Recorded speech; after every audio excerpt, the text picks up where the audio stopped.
Hello दोस्तों, नमस्कार।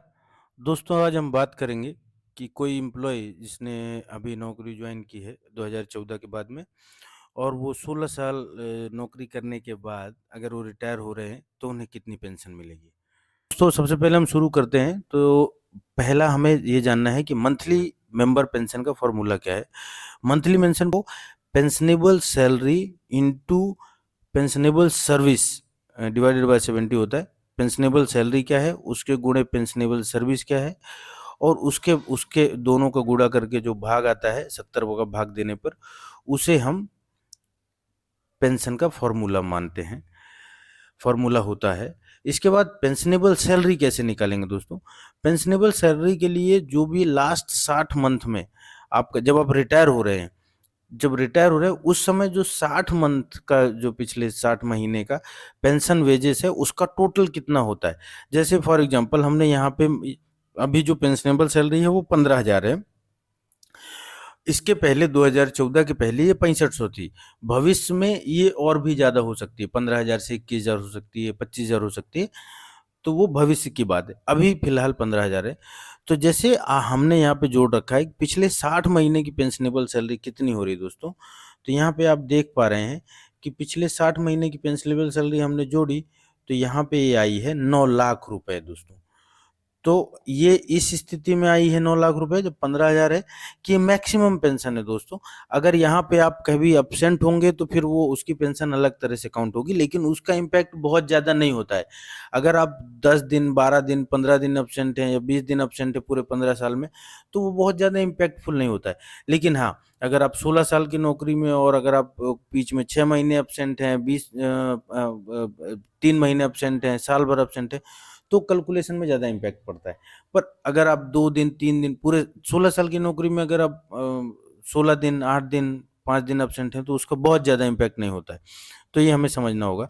तो हमने यहाँ पे पूरे डेज़ लिए हैं कि आप एक विदाउट एब्सेंट पूरे 16 साल आपने काम किया है। एब्सेंट से मतलब ये है दोस्तों कि आपका पैसा कटा हो, अगर सैलरी में से पैसा कटा है तो एब्सेंट गिना जाएगा। अदरवाइज़ जो आपको कंपनी ने छुट्टी दी है वो एब्सेंट नहीं गिना जाता है। तो दोस्तों पेंशनेबल सैलरी लास्ट 60 महीने का हमने पेंशन का टोटल लिया, उसके गुणे 30 किया क्योंकि मंथ में 30 दिन है।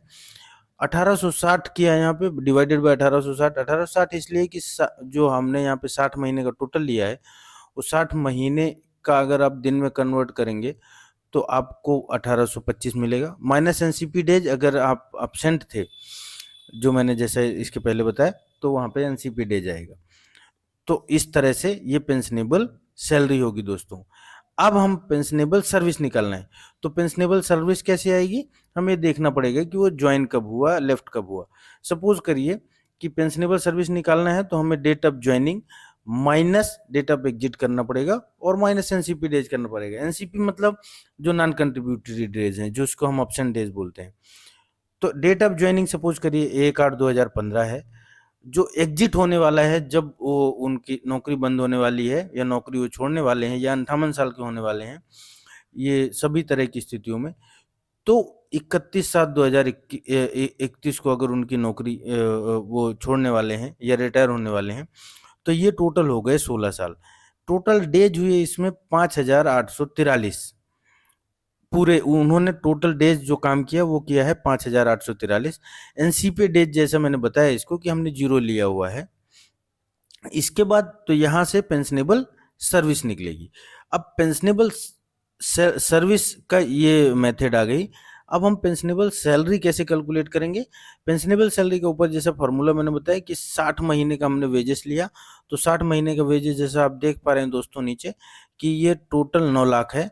तो यहाँ पे हमने 9 लाख रुपए लिख दिए। ये 9 लाख डिवाइड इंटू 30, उसके डिवाइडेड बाय 1825 माइनस एनसीपी हमने 0 लिया हुआ है यहाँ पे, तो उसके डिवाइडेड बाय 1825। तो टोटल 9 लाख गुणे 30 डिवाइडेड बाय 1825 किया हमने, तो आया जो वैल्यू आई वो आई 14,794 रुपए। इसके बाद दोस्तों ये पेंशनेबल जो सर्विस थी, पेंशनेबल सर्विस कैसे आएगी? पेंशनेबल सर्विस जो है वो आएगी यहाँ से कि उसके टोटल डेज कितने थे पेंशनेबल सर्विस के? 5,843। एनसीपी डेज क्या थे? 0। तो पेंशनेबल सर्विस आई 5,843। अच्छा दोस्तों, हम इसको डेज में इसलिए कन्वर्ट करते हैं कि जो अगर एनसीपी डेज कहीं निकालना हो तो वो एनसीपी डेज डालना हमेशा ईजी होता है और उसका कैलकुलेशन भी ईजी होता है, इसलिए हम इसको डालते हैं।